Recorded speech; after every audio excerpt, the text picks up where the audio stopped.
बता सकता है नाम से जनरेटर का क्या मतलब होगा, क्या काम करता होगा नाम से? जनरेट करता होगा। जनरेट करता होगा, कुछ ऐसा ही है, जनरेट करता होगा। क्या जनरेट करता होगा, कैसे जनरेट करता होगा, तो यहाँ पर थोड़ी थोड़ी चीज़ें अलग भी हैं। और आपके पास इसका जो एडवांटेज है और अपना एक डिसएडवांटेज भी है इसका, तो वो ज़रा ध्यान से देखना कि एडवांटेज क्या हो सकता है और डिसएडवांटेज क्या हो सकता है। अब बात करें पहले जनरेटर को यूज़ कैसे करना है। दो ही चीज़ों के ऊपर पूरा जनरेटर बेस है, सिर्फ दो चीज़ों के ऊपर। एक है कीवर्ड जिसका नाम है यील्ड, और एक फंक्शन है जिसका नाम है नेक्स्ट। सिर्फ इन दोनों के ऊपर पूरा जनरेटर बेस है। आराम से आप 5 मिनट में समझ सकते हैं इसको, समझते हैं। देखिए क्या फ़ायदा है, क्या बेनिफिट है, ये सब भी देखते हैं इसके। जनरेटर का मतलब है चीज़ों को जनरेट करना, पर एक एक करके जनरेट करना। कैसे करेंगे देखते हैं। भाई हम लोग अभी तक एक फंक्शन बनाते आ रहे थे किसी भी नाम से, लाइक XYZ। एडवांटेज भी समझते चलना। और अगर मैं यहाँ पर लिखता हूँ प्रिंट हेलो, और इसको कॉल कर देता हूँ XYZ, तो ऑब्वियसली आपको आउटपुट मिलेगा। ठीक है, इसमें कोई इशू नहीं है। मैंने क्या किया, एक वेरिएबल बनाया और उसमें इसको कॉल कर दिया, तब भी कोई इशू नहीं है। पर अब मैं रिटर्न यूज़ कर रहा हूँ यहाँ पर, रिटर्न 1 कुछ ऐसे लिखा मैंने, और रिटर्न होगा तो यहीं पर आएगा। और प्रिंट C करा लेते हैं, तो C की क्या आउटपुट होगा, मतलब यहाँ पर क्या आउटपुट आएगा 1। ठीक है, पर क्या मैं अगर इसके नीचे कुछ कोड लिखूँ, लाइक x = 5, y = 6, कुछ भी, z = x + y और प्रिंट z, कुछ ऐसा कोड लिखा मैंने, तो क्या आउटपुट आएगा? 1 ही आएगा। एरर नहीं आएगा भाई, रिटर्न के बाद चलेगा नहीं, रिटर्न के बाद 1 नहीं आएगा, है ना, 1 ही आएगा। क्योंकि भाई आपको पता है जहाँ पर भी रिटर्न मिल जाता है उसके नीचे भले ही आपने कितना भी कोड लिखा हो वो एग्जीक्यूट नहीं होता है। तो अगर आप अभी भी रन करेंगे तो ये 1 ही देगा। मुझे ये चीज़ समझ में आई कि रिटर्न के बाद मैं कुछ भी कोड को नहीं लिख सकता। इसी का बेनिफिट और इसी का एक एडवांटेज आया आपके पास जनरेटर। जनरेटर क्या करता है, काइंड ऑफ रिटर्न की तरह ही काम करता है, बस आपको रिटर्न की जगह पर एक कीवर्ड यूज़ करना पड़ता है जिसका नाम है यील्ड। सिर्फ ये काम उसके जैसा ही है, रिटर्न के जैसा ही काम है। ये भी रिटर्न करेगा चीज़, आउटपुट अभी भी क्या मिलेगा अभी देखेंगे वैसे। पर अब इसका बेनिफिट क्या है, आपने देखा रिटर्न के बाद हम कुछ भी नहीं लिख सकते थे, पर यील्ड के बाद आप number of line of code भी लिख सकते हो। आपके पास इसका एक एडवांटेज भी है। काम अभी अगर मैं इसको प्रिंट करूं, रन किया मैंने इसको, तो मुझे मिलेगा क्या, जनरेटर ऑब्जेक्ट। जैसे ही आपने ये यील्ड नाम का कीवर्ड अपने प्रोग्राम में लिख दिया, अपने फंक्शन के अंदर लिख दिया, उसी टाइम पर ये फंक्शन एक पूरा का पूरा जनरेटर फंक्शन बन गया। अब जैसे कि मैंने आपसे कहा ना कि जनरेटर दो ही चीज़ों के ऊपर बेस है, एक यील्ड नाम का कीवर्ड और दूसरा आपके पास नेक्स्ट नाम का फंक्शन। अब हमेशा जब भी आप यील्ड यूज़ कर रहे हैं तब हमेशा आपको साथ के साथ एक फंक्शन और यूज़ करना है जिसका नाम है नेक्स्ट। कैसे लिखेंगे, नेक्स्ट ऑफ C, कुछ ऐसे। अभी अगर आप इसको रन करेंगे तो आउटपुट देखिए 1 मिला। अब इसके नीचे मैं 3-4 बार 5 बार, जितना अभी आपकी मर्जी है कितना भी लिख रहे हो। अब डिपेंड करता है कि ये कितनी बार आपने लिखा है, ठीक है, और ये कितनी बार आपने लिखा है। अगर आपने यील्ड लिखा है 3-4 बार पर आपने नेक्स्ट लिखा है 1 बार, तो इसका मतलब है ये जनरेट करेगा एक एक करके। तो मैंने अगर 1 लिखा है तो मेरे पास कितनी चीज़ें जनरेट होंगी, सिर्फ 1। मतलब मेरे पास आउटपुट क्या मिलेगा, अभी भी 1 ही मिलेगा। पर अगर मैं एक और बार नेक्स्ट ऑफ C लिखता हूँ तो अब मेरे पास क्या जनरेट होगा, 2, मतलब 1 और 2 दोनों। समझ रहे हो कैसे चल रहा है ये? किसी को डाउट हो तो बताइए। सर इससे तो मल्टीपल प्रोग्राम हम एक साथ वैल्यू कर सकते हैं ना, दे सकते हैं। बहुत सारी चीज़ें कर सकते हो इससे। एग्जाम्पल के तौर पर भाई मेरे पास कुछ चीज़ें आएंगी जो मैं लोगों में डिस्ट्रीब्यूट करना चाहता हूँ, ठीक है, हो सकता है एक वैल्यू आप स्टार्टिंग में यूज़ कर लें और एक हो सकता है उसके नेक्स्ट वाली वैल्यू आप लास्ट में कहीं यूज़ कर रहे होंगे। एग्जाम्पल ऐसे समझिए इसको, एक एग्जाम्पल भी दिखाऊंगा मैं आप लोगों को। सपोज करिए आपने एक फंक्शन बनाया यहाँ पर, ठीक है, आपके पास बहुत सारी लाइनें लिखी हुई हैं, आप चाहते थे कि इस पोर्शन पर आकर कहीं पर किसी लाइन ऑफ कोड पर मुझे पहली वैल्यू चाहिए थी, वो आपने यहाँ यूज़ कर ली। फिर आप जब नेक्स्ट टाइम कहीं और यूज़ करना चाहेंगे तो आपके पास नेक्स्ट ऑफ सी दूसरी वैल्यू रिटर्न करके आपको देगा। तो ये आप कहीं पर भी यूज़ कर सकते हैं, बट एक एक करके ही जनरेट होगा। एक चीज़ का डिसएडवांटेज ये है कि अगर मेरे पास 50 होंगे तो क्या मुझे 50 बार लिखना पड़ेगा, तो ये दिक्कत इसके लिए आती ही है। अदरवाइज आपको लूप वगैरह यूज़ करना पड़ेगा और कुछ नहीं। ये चीज़ ध्यान रखिएगा।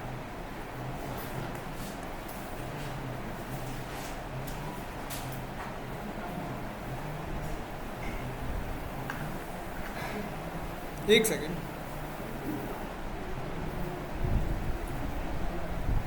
इसको लिख लीजिए, फिर मैं एक एग्जांपल दिखाता हूँ इससे।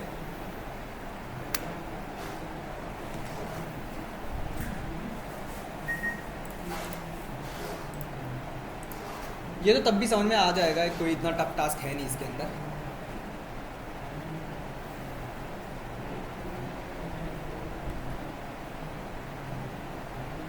और सर अगर हमें लास्ट वैल्यू कहीं बीच में चाहिए हो, वो कैसे करेंगे? क्या लास्ट वैल्यू? जैसे कोड चाहिए हो कहीं पे, इसीलिए बोल रहा हूँ कि जो ये नेक्स्ट है ये हमेशा एक जनरेटर का काम ही है कि वैल्यूज़ को एक एक करके जनरेट करना। आपको 3 से काम है, 2 से काम है, 4 से काम है, तभी यूज़ कर पाएंगे आप, ठीक है। या फिर आप लूप चला सकते थे कुछ ऐसे, अगर एक साथ ही वैल्यू लेनी थी तो for i in c print next of i, कुछ ऐसा कर सकते थे आप। पर अगेन आपके पास क्या आ गई, एक एरर आ गई। क्यों एरर आ गई? क्योंकि इसके अंदर जो जनरेट हो रही थी चीज़ें वो नंबर्स थी, इसलिए आपके पास एरर आ गई। पर अगेन आपको ध्यान रखना पड़ेगा कि किस तरीके से चलेगी, ठीक है। 2 और 4 आया, गैप कर दिया, ध्यान रखना गैप कर दिया है, 0 1 2 कुछ ऐसा आ रहा होगा वैल्यू। तो ये चीज़ आपको ध्यान में रखनी है कि चलेगा कैसे, क्योंकि इसके अंदर बहुत सारी चीज़ें आपके पास गलत भी आएंगी। अभी देखो आई की वैल्यू कहाँ से स्टार्ट होगी? 0 से, नेक्स्ट ऑफ 0 बना आपको कुछ नहीं मिलेगा, बात ये है। तो इसीलिए ये चीज़ आपको ध्यान में रखनी है कि मुझे नेक्स्ट ऑफ सी कैसे यूज़ करना है। तो 1 बार यूज़ करना है, 2 बार यूज़ करना है, 3 बार यूज़ करना है। ज़्यादा टाइम यूज़ करने जाओगे तो फिर कोई मतलब नहीं है इसका यूज़ करने का, सिंपल फॉर लूप लगाइए। फिर ये चीज़ ध्यान रखिएगा। इसके लिए एक एग्जांपल दिखाता हूँ आपको कि बेनिफिट और क्या है इसके। रिटर्न की तरह ही वर्क करता है, बट रिटर्न के बाद आप कुछ लिख नहीं पा रहे थे, है ना, पर इसके नीचे आप नंबर ऑफ लाइन कोड लिख सकते हो। एक एग्जांपल देखिए, फिबोनाची सीरीज वाला क्वेश्चन याद है? फिबोनाची सीरीज का, है ना, उसमें कुछ ऐसा था कि हमने एक फिबोनाची सीरीज बनाई, सपोज करिए, ठीक है, कोई n ले लिया हमने और इसको कॉल कर देते हैं। मुझे चाहिए सपोज करो 10, ठीक है, तो मैंने यहाँ पर पास कर दिया और इसको लूप में ही चलाना पड़ेगा आपको, या चलो ऐसे ही कर लेंगे। हम कुछ ऐसा करते थे,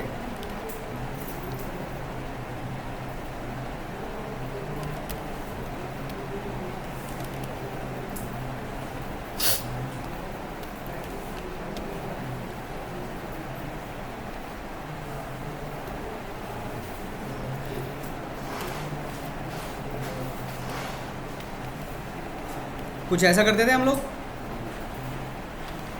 अभी अगर मैं यहाँ पर प्रिंट लिखूँ, प्रिंट x, और हमारा लॉजिक क्या था, x comma y equal to y comma x plus y, कुछ ऐसा ही था, है ना। अभी अगर आप रन करेंगे तो आपको आउटपुट मिलेगा, नंबर जनरेट हो जाएंगे। बट अगर मैं सपोज करो यहाँ पर प्रिंट ना लिखकर रिटर्न लिख देता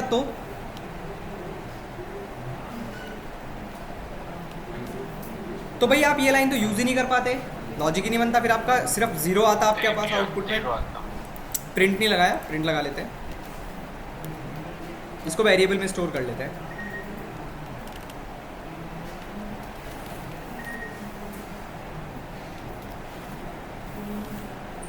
अब रन करते हैं, सॉरी,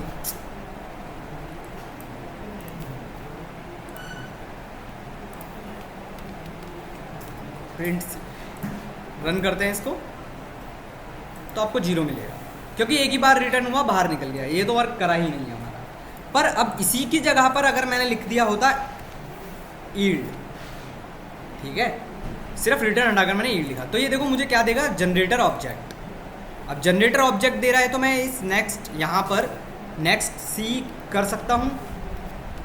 अब मैंने अगर एक बार लिखा, मेरे पास सीरीज तो 10 की जनरेट होनी थी, बट मेरे पास अब कितने की जनरेट होगी, 1 की, सिर्फ 1 नंबर की रिक्वायरमेंट है, तो मैंने 1 नंबर ले लिया बस। अगर मैंने दोबारा लिखा होता तो अब मेरे पास क्या जनरेट होता, 1, फिर लिखा होता मैंने, फिर तीसरा नंबर जनरेट होता मेरे पास। तो आपके पास जितने नंबर की रिक्वायरमेंट है उतने ही जनरेट आपने किए। इससे फ़ायदा क्या है कि भाई मेरा स्पेस इससे बचता है।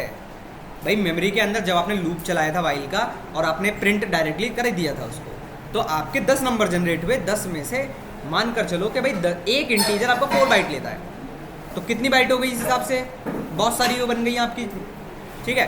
बट जब मुझे रिक्वायरमेंट ही 1 2 3 4 की है, तो भाई मैं अपना स्पेस क्यों ख़राब करूँ। तो यहाँ पर इस तरीके से इसको यूज़ किया जाता है जब आपके पास स्पेस की बात होती है। समझ में आया। तो ये एक एग्जांपल है ईल्ड के थ्रू कि आप ईल्ड और नेक्स्ट के ऊपर जब यूज़ करते हो तो इसी को हम बोल देते हैं जनरेटर, जो चीज़ों को एक एक करके जनरेट करता है। क्लियर हुआ? किसी को डाउट हो तो बताइए। सर ये मेनली कहाँ यूज होता है? बताया तो मैंने। अब देखो मुझे एक यूनिक, जैसे फिबोनाची सीरीज़ का एग्जांपल लेते हैं। मैंने कहा मेरे पास 10 लोग हैं, ठीक है, 10 लोगों में मुझे फिबोनाची सीरीज़ असाइन करनी है, पर सबके पास अलग अलग नंबर ही जाना चाहिए, नेक्स्ट नेक्स्ट नेक्स्ट जाना चाहिए।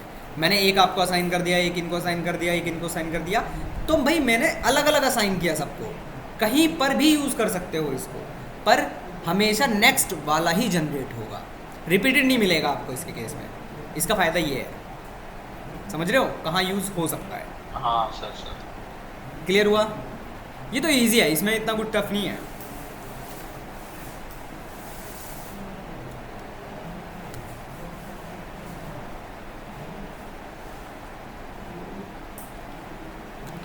नेक्स्ट हटा दो इसको। ये तो इजी है, इसमें कुछ टफ है नहीं।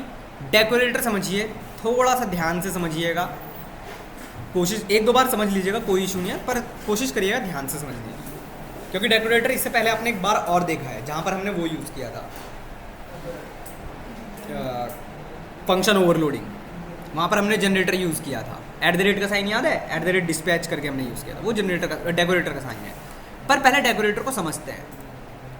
कोई बता सकता है डेकोरेटर का मीनिंग क्या होगा? क्या समझ सकते हो आप? सोचो और बताओ, थोड़ा सा सोचो।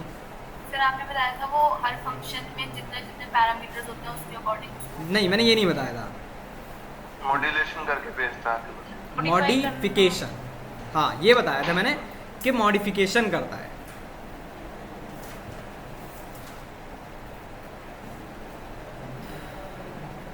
ओके समझिए, एक एग्जांपल समझाता हूँ आप लोग डेकोरेटर का मतलब। मैंने कहा मेरे पास ये एक प्लेस है, एक फार्म हाउस है, ठीक है।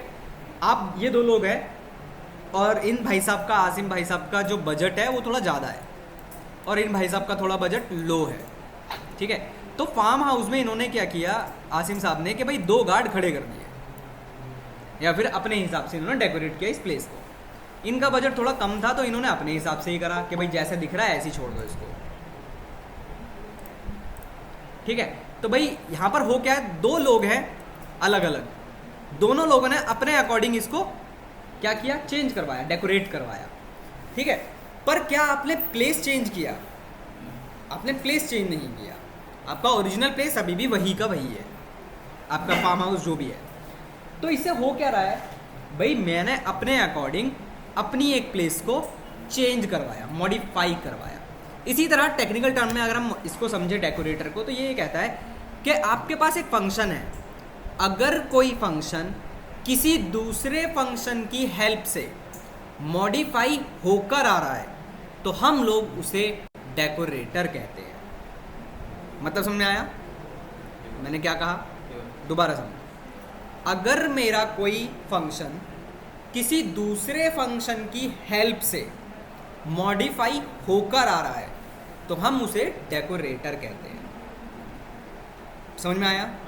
मेन आपको जो फोकस करना है डेकोरेटर के ऊपर, वो इतना ध्यान रखना है कि ये क्या करता है, मॉडिफाई करता है। ठीक है। नेक्स्ट और मोस्ट इंपॉर्टेंट पॉइंट डेकोरेटर का, भले ही लिख लीजिएगा कुछ भी सही, पर ध्यान रखिएगा। डेकोरेटर हमेशा पूरा का पूरा एक फंक्शन को रिटर्न करता है। ध्यान रखना इस चीज़ को। दोबारा बोल रहा हूँ मैं, सुन लो। आपने एक फंक्शन बनाया अलग, एक फंक्शन आपने बनाया जिससे आपका फंक्शन मॉडिफाई होकर आएगा।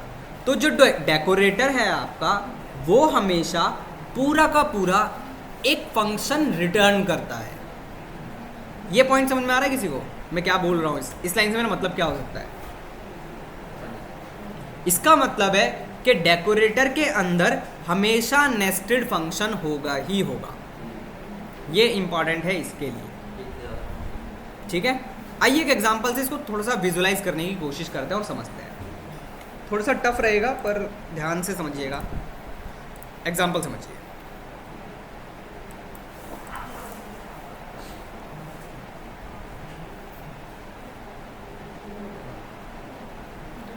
आसिफ आपका ही नाम है ना भाई साहब? चित्रा मैम से मिल लो यार।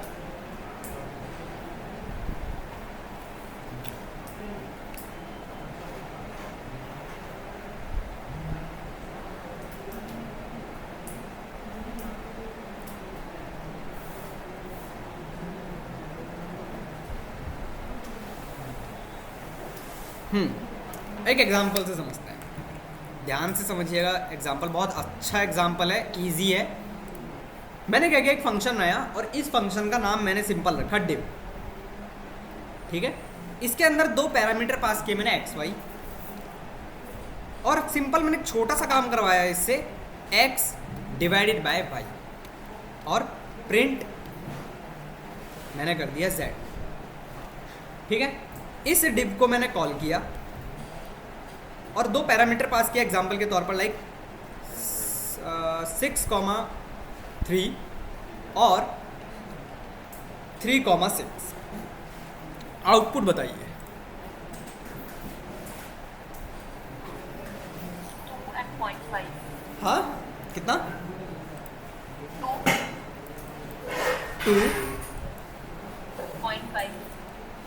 0.5, इसका 2.0। ठीक है। 2.0 और 0.5। शोर आ रहा है थोड़ा सा। कहाँ से भाई? कहाँ से शोर आ रहा है भाई? सबके तो माइक ऑफ है। मेरी आवाज़ को शोर कह रहे हो तुम? हैं भाई साहब? देखो रन करता हूँ, आउटपुट दिखाता हूँ इसका। 2.0, 0.5। ये क्यों आया ऐसा आंसर? इसकी वजह से क्या आप कैसे पैरामीटर पास कर रहे थे भाई? एक जगह आपने पास किया 6 जो x के पास गया, एक जगह आपने 3 पास किया, तो x की वैल्यू क्या बनी आपके पास 6 और y की वैल्यू 3।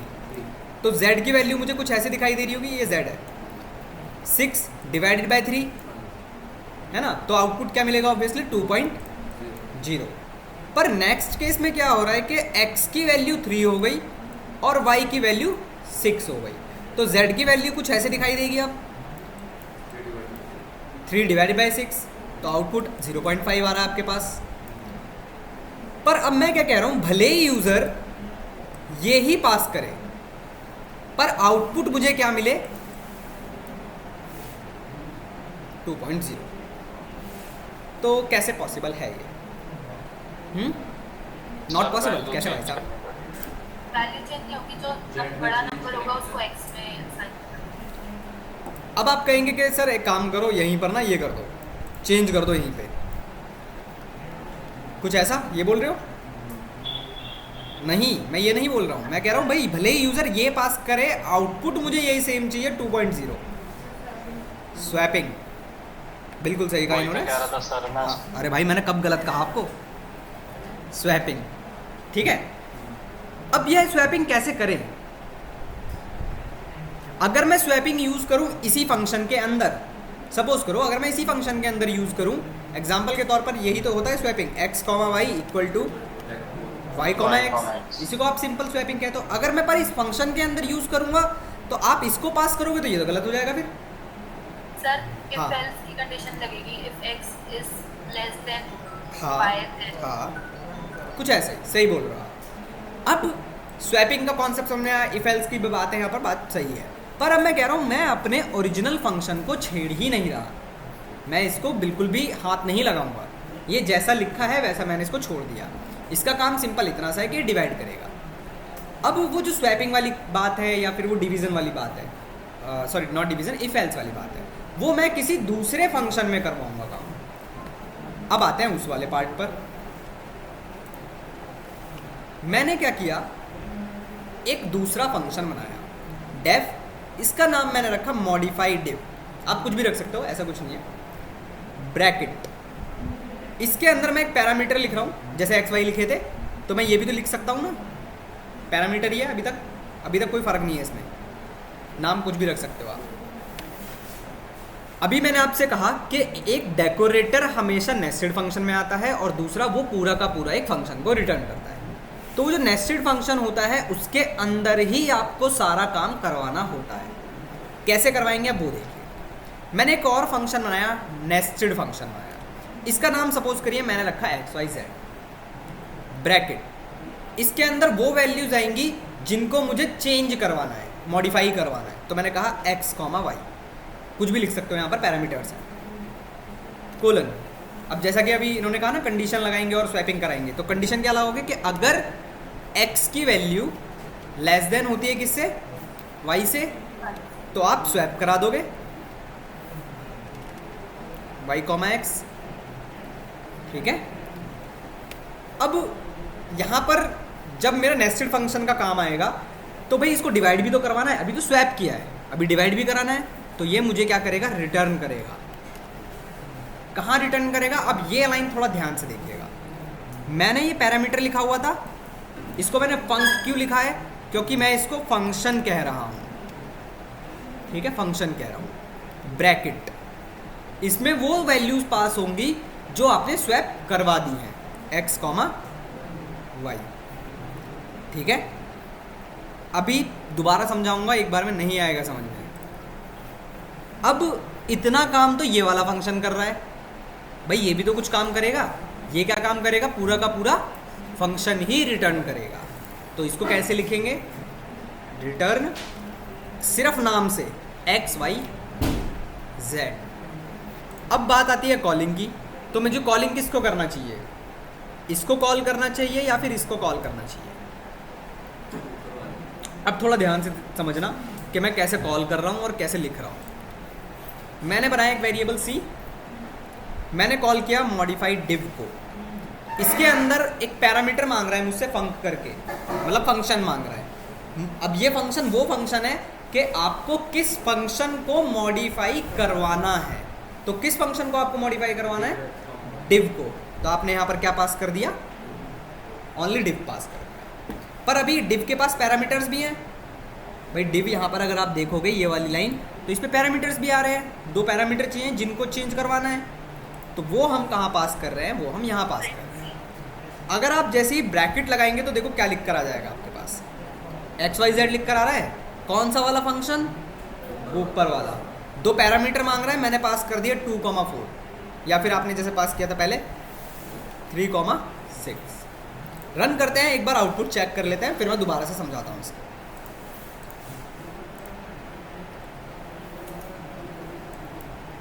देखो आया आउटपुट 2.0। अब ये कैसे चल रहा है, पहले मुझे बताओ, इतना पार्ट समझ में आया या नहीं आया।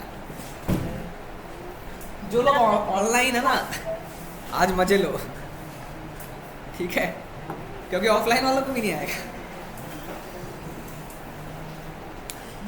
चलिए आइए।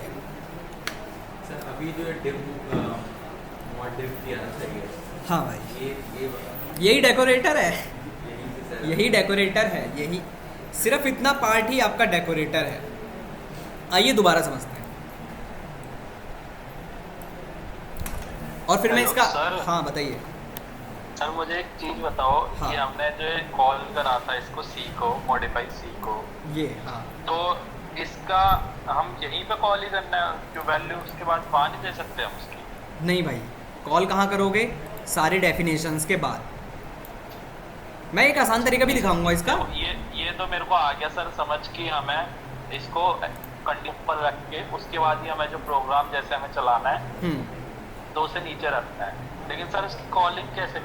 कॉलिंग लास्ट में ही तो की है मैंने। अगर मैं कॉलिंग सपोज करो यहाँ कर देता, यहाँ पे, तो ये क्या डिव मिलता मुझे? नहीं सर, ये तो ऊपर वाले का ही फंक्शन है ना, तो ये एरर दे देगा आपको, इसलिए मैंने लास्ट में कॉल किया। मैं भी यही पूछना था, कॉलिंग में हमने सी क्यों दिया? कॉलिंग में सी कहाँ दिया है मैंने? ये तो वेरिएबल है। अरे रिटर्न कर रहे हो ना आप। स्टोर करा है हमने अरे variable पर। स्टोर ही तो करा रहे हो भाई। ये रिटर्न कर रहा है तो स्टोर तो कराओगे कहीं ना कहीं, वैल्यू पास नहीं करोगे। ठीक है सर, ठीक है। दोबारा समझाता हूँ मैं एक बार, देखो दोबारा बिल्कुल आराम से समझा रहा हूँ, दोबारा समझो। ये है मेरा एक फंक्शन, ओरिजिनल फंक्शन, जिसको हमने ओरिजिनल प्लेस कहा था, जिसका काम सिर्फ इतना है कि भाई इसके पास जैसी भी वैल्यू आएंगी ये सिर्फ डिवाइड करेगा, इसका काम इतना सा है, ठीक है।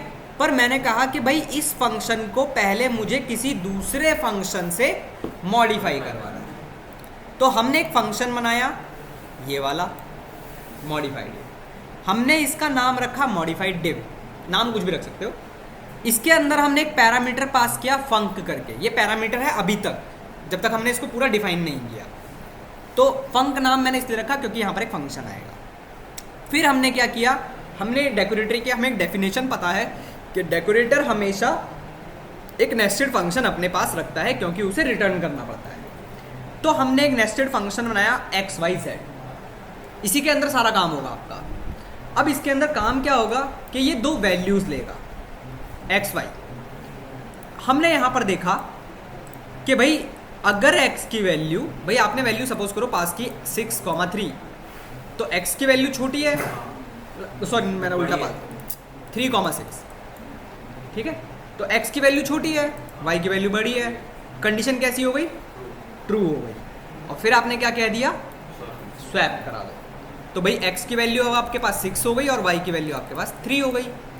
फिर इसने कहा कि इसको क्या करना है? रिटर्न करना है। क्या रिटर्न करना है? आपने कहा एक जो आपने पैरामीटर बनाया था उसको आपने इस पोर्शन पर आकर क्या बना दिया? एक फंक्शन बना दिया, ठीक है। अभी मैं बताऊंगा ये फंक्शन कहाँ से आएगा। अब फंक्शन की वैल्यू कैसे दिख रही होगी मुझे? कुछ ऐसा, फंक ब्रैकेट 6,3, स्वैप हो गया ना, स्वैप हो गया।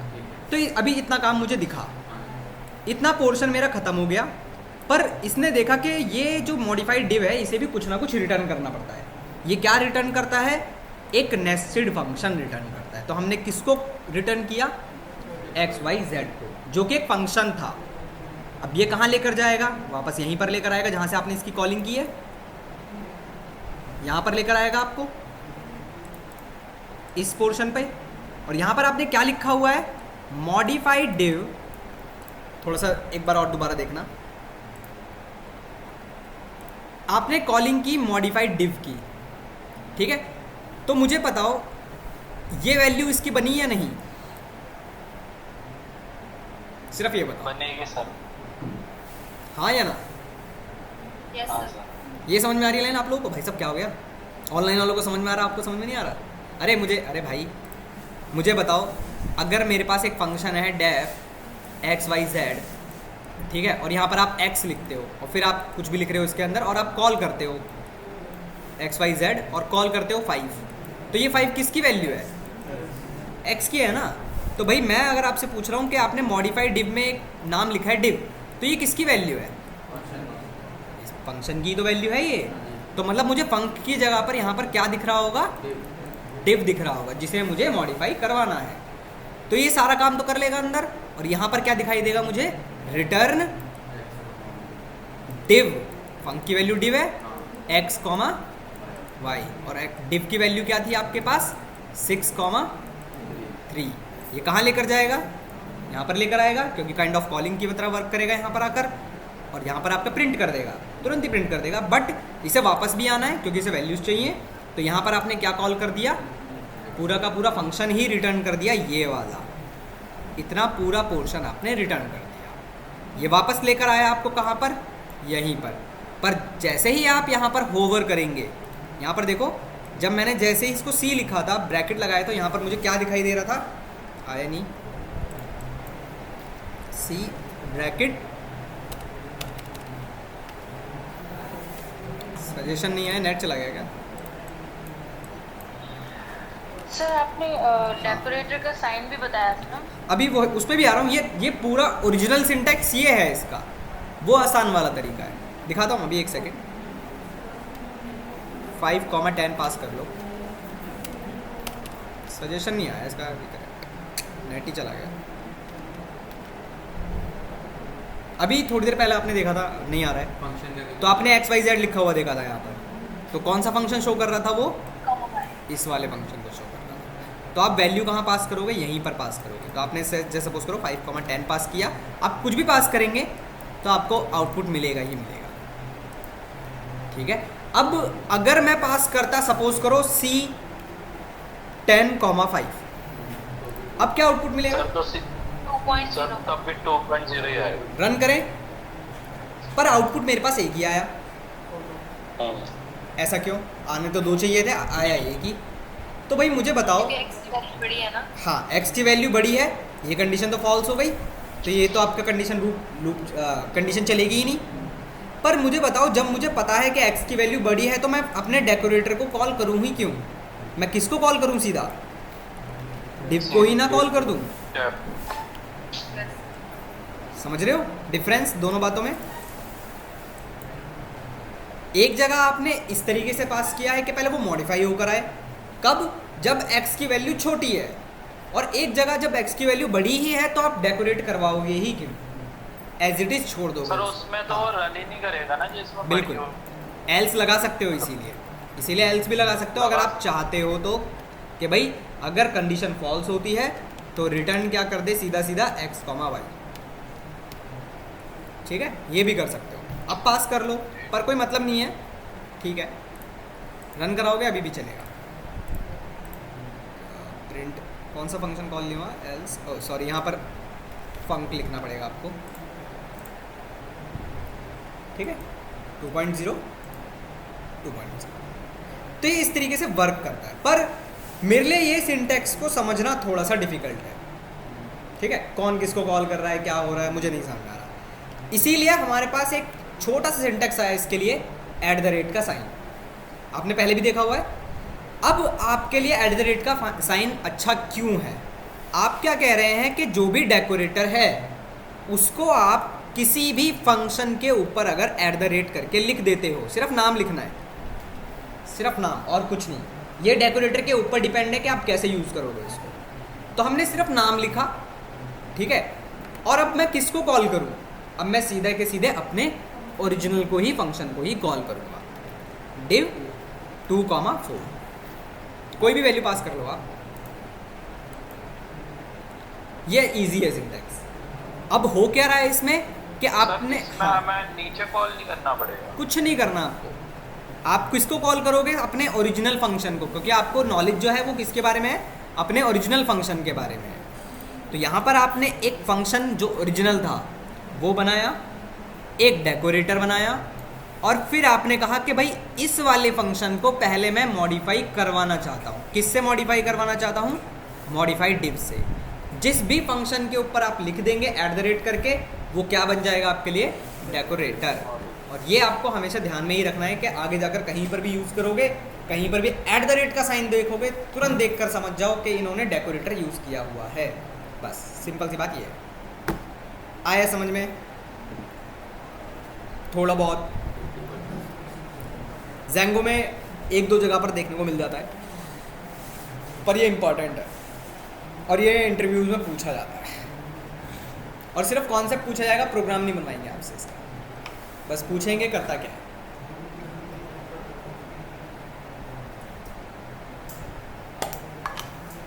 नहीं आया समझ में? मैंने इसीलिए कहा डेकोरेटर टफ है, एक बार में समझ में नहीं आएगा, कम से कम 2-3 बार देखनी पड़ेगी वीडियो, और कोई ऑप्शन नहीं। आ गया सर समझ। अरे वाह, यस सर, आगे सर। चलो बड़े। और किसी को ना आया हो तो बता दो भाई। सर ये पीछे वाला सर पैट पेंटिंग में सर दर्द हुई थी। ये तो छोटा सा ही है भाई, इसमें क्या हो रहा है, इसमें तो कुछ हो ही नहीं रहा।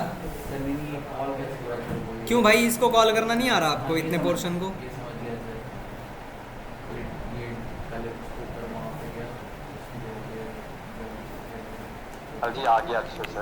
अरे वाह,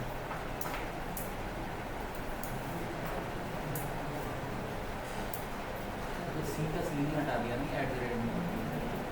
सर वैसे इस ये यूज कहाँ कहाँ होता है? जब भी देखो, अभी यूज़ अभी आपके सामने ही था वैसे यूज़ तो, कि भाई अगर मेरे पास कुछ चीज़ है और मुझे उसे मॉडिफाई करवाना है तो मैं किसका यूज़ करूँगा? ऑब्वियसली डेकोरेटर का। जब कंडीशंस के ऊपर डिपेंड है यार, सिचुएशन के ऊपर डिपेंड है कि आप कैसी वैल्यूज़ चाह रहे हो अपने फंक्शन से, तब ठीक है। जेंगो में एक दो जगह पर देखने को मिल जाता है कहीं ना कहीं पर। ये समझ में आया? अभी हटाऊँ। मैं हटा ही नहीं रहा अभी, टेंशन मत लो।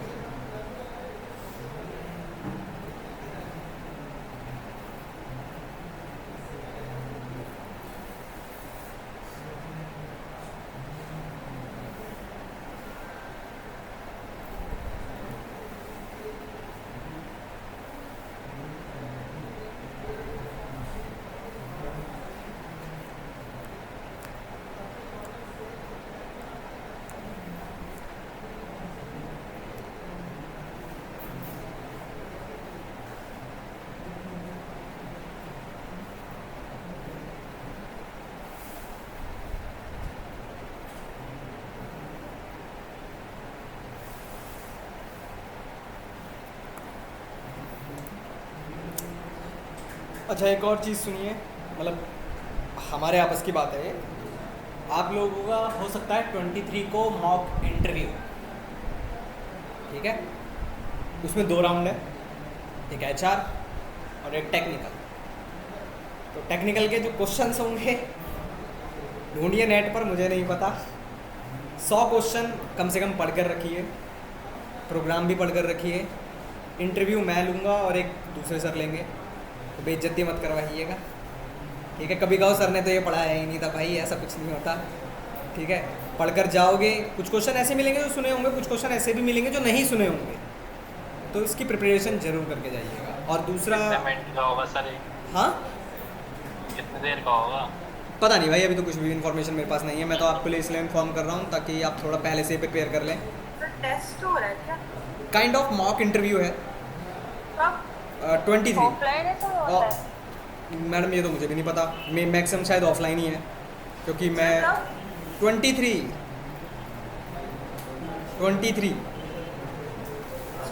हो सकता है। देखो HR का जो राउंड होगा वो भी मतलब इंग्लिश में ही बोलना, HR में इंग्लिश बोलिएगा भाई।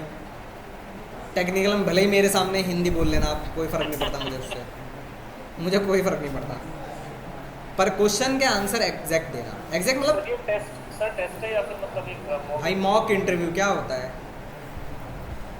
मॉक इंटरव्यू सामने होता है भाई। अब आपसे कोई HR के राउंड उसमें नहीं लेगा, लिखता इसी 23 होगा। है। मैं 23 अक्टूबर को देकर क्या करोगे?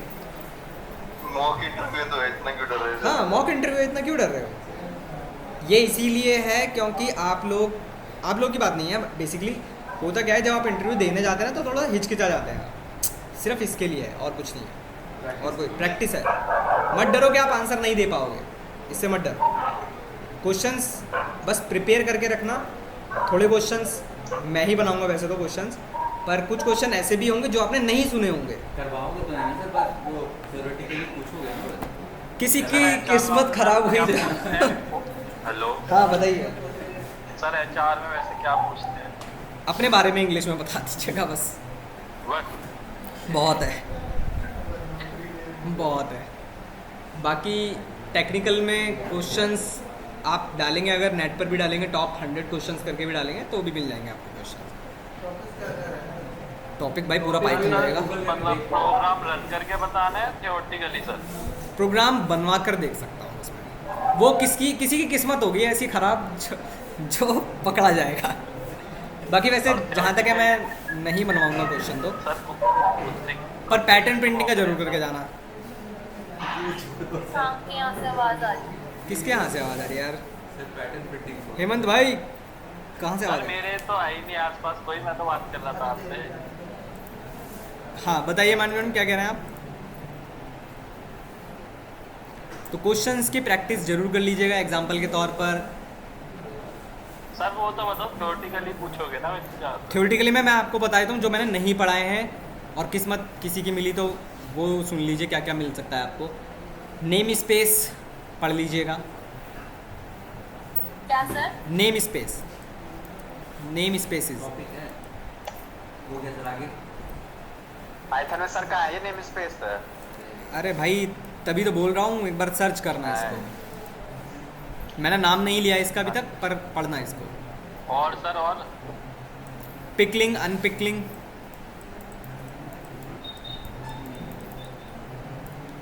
पिकलिंग और अनपिकलिंग, और ऊप्स जब पढ़ाऊंगा तो ऊप्स में खुद ही बता दूंगा मैं कि क्या कहाँ से क्वेश्चन बनेंगे आपके पास। तो ऊप्स तो पूरा ही पढ़ना है आपको।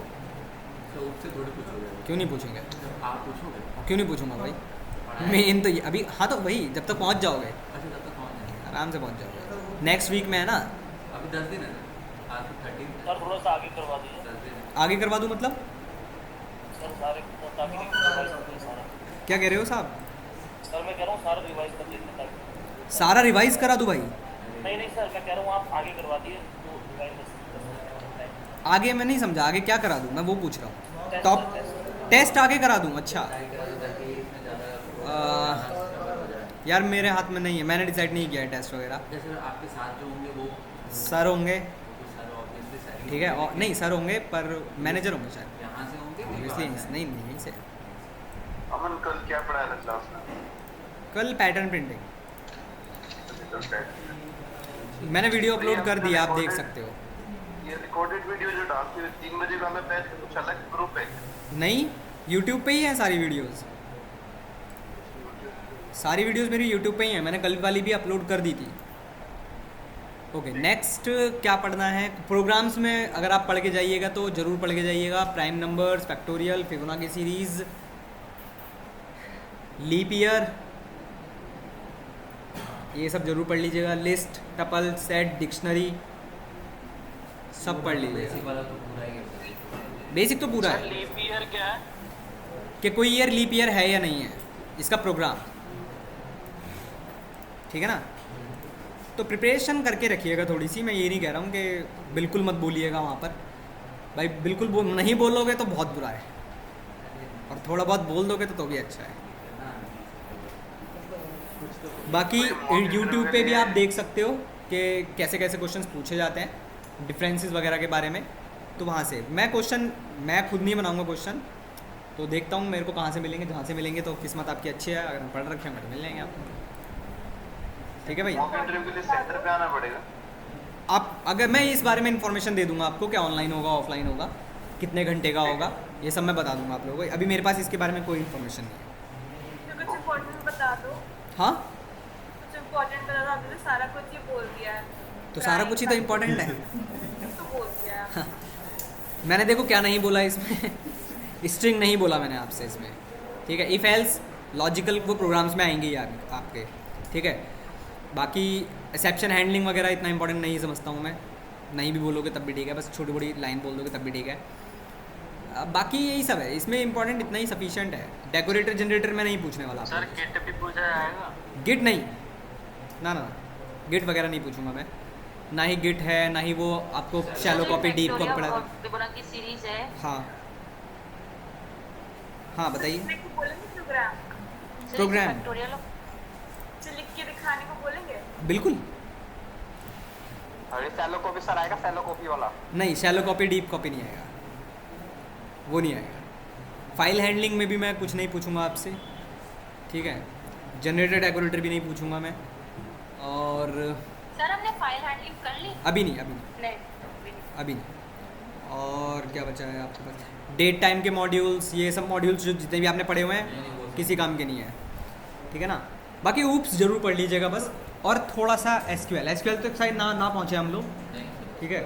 तो टाइम लगेगा। हाँ अभी कराया अभी कराया कहाँ है भाई? कुछ कराया कराऊंगा ना ऊप्स। ठीक है भाई, ये समझ में आया। Yes sir. Yes, sir. इसके बाद सर, ये जो- हाँ बताइए। सर जो आप फैक्टोरियल फिबोनाची सीरीज कह रही है दोनों टाइप से आनी चाहिए, दोनों टाइप यूजिंग फंक्शन डिपेंड करता है कि ये क्वेश्चन, नहीं डिपेंड करता है, पर मॉड्यूल से नहीं करके दिखाओगे। और मैं हर प्रोग्राम आपसे यही बोलूँगा, you have to be write a function. मैं यही बोलूँगा, मैं ये नहीं बोलूँगा you have to be write a program. You have to be write a function, that means you have to be create a function like this. ये ध्यान रखिएगा, फंक्शन बनाना है, पैरामीटर पास करना है, फिर सॉल्व करना है, लॉजिक इसके अंदर। हाँ रिकर्शन तो आएगा ना सर? हाँ, रिकर्शन वो थ्योरेटिकली function पूछूंगा type मैं, पर मैं प्रोग्राम में ज़रूर पूछ सकता हूँ ये। प्रोग्राम। और ज़रूरी नहीं है कि फैक्टोरियल का ही आए, कोई भी आ सकता है।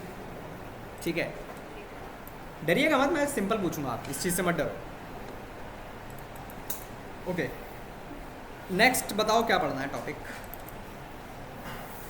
अभी तो सर, doubt clear कर दो, last कोई class जाने के दो। ऊपर। लास्ट क्लास का डाउट क्या हो गया?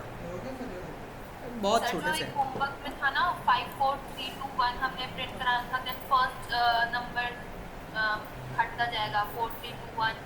किसी ने किया ये वाला? मैंने उसका किया 5 4 3 2 1, और जिसमें फर्स्ट एलिमेंट का रिमूव हो रहा है वो तो ओके, लास्ट वाला नहीं हो रहा, मतलब 1 1 1 वगैरह, मतलब 5 रहेगा स्टार्टिंग में और 1 2। ये वाला था ना शायद क्वेश्चन, ये वाले की बात कर रहे हो आप?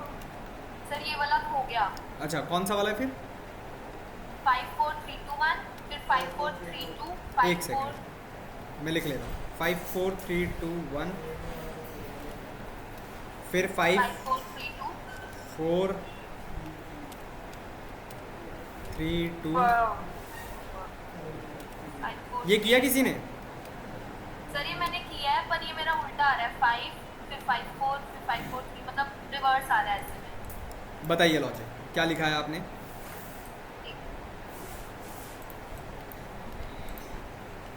एक इनपुट ले लेते हैं हम लोग, आपके वाले लॉजिक में ही चेंज करेंगे, कुछ आएगा तो। एंटर योर रोज,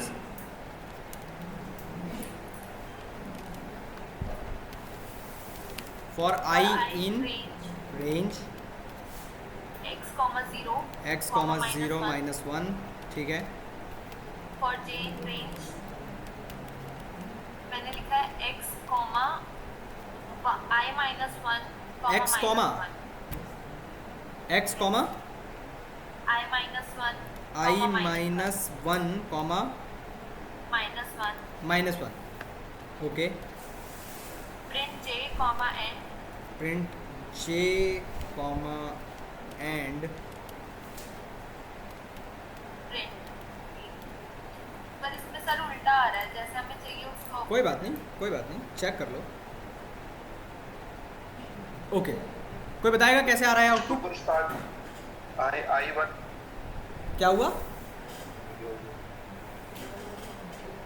पहली लाइन में 5 आने चाहिए थे, मतलब जो लास्ट में लाइन आ रही है वो एक्चुअली ऊपर आनी चाहिए थी, लास्ट वाली पर है ना?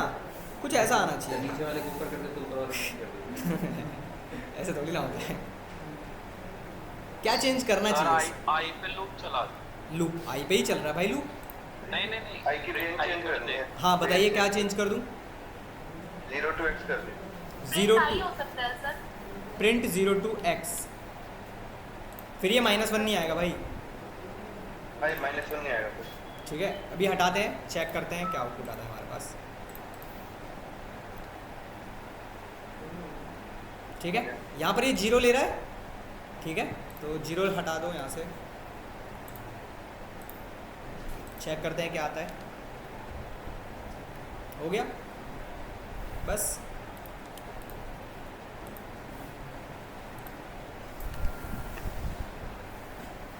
यही चाहिए था ना?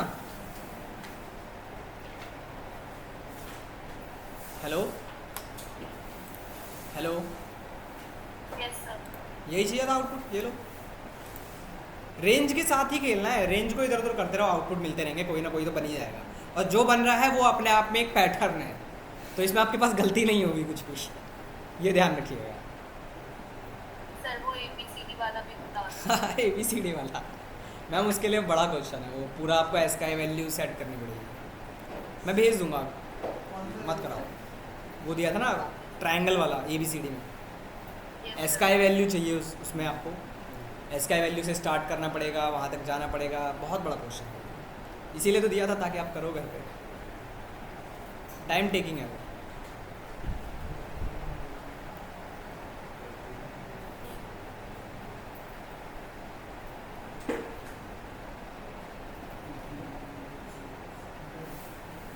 चलिए हो गया।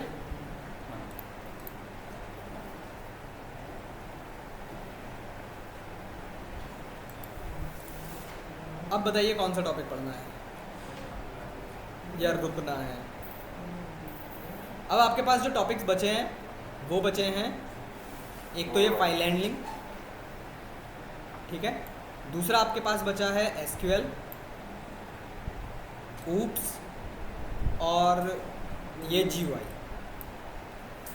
तो देखो मैं ये सोच रहा हूँ कि ये करना चाहिए हम लोगों को कि फाइल हैंडलिंग कल और 2 दिन लगेगा, तो कल और परसों में मैं सोच रहा हूँ इन दोनों को इसको ही कंप्लीट किया जाए, फाइल हैंडलिंग ओनली। और फिर जब नेक्स्ट मंडे आएगा, मंडे में हम लोग ऊप्स स्टार्ट करेंगे, ठीक है। ऊप्स मंडे में स्टार्ट इसलिए हो जाएगा, मंडे से लेकर थर्सडे तक जितने दिन भी जाएगा, 1 2 3 4 दिन, पूरा वीक ही लगेगा लगभग मान के चलो। और फ्राइडे का आपका इंटरव्यू हो जाएगा, तो आपको ये याद रहनी चाहिए। अब आप बताओ कि या तो ये स्टार्ट कर लो ऊप्स, या फिर SQL भी कर सकते हो, पर SQL नहीं कर पाओगे। ये आइए फालतू टॉपिक GUI, ये भी कर सकते हो। आप लोग बताइए अब। जैसे आप करा रहे हो तो एक काम करते हैं, कल हम लोग फाइल हैंडलिंग पढ़ते हैं, 2 दिन लगेंगे, एक्स्ट्रा चीज़ें भी देखेंगे इसमें, और भी एक्स्ट्रा चीज़ें दिखाऊंगा मैं इसमें। बहुत छोटा सा दिख रहा है आपको इसमें अंदर, पर बहुत बड़ा है ये, अगर एक्सप्लोर करोगे तो बहुत बड़ा है। थोड़ा सा डेटा एनालिसिस के बारे में भी आएगा यहाँ पर, तो जो लोग डेटा एनालिसिस की तरफ जाना चाहते हैं या बाद में जाएंगे तो उनके लिए भी हेल्पफुल रहेगा ये वाला। तो कल से ही करें फिर, थोड़ा प्रिपेयर करिए पीछे का, रिवाइज करिए, क्योंकि आप रिवाइज कर नहीं रहे हैं, है ना।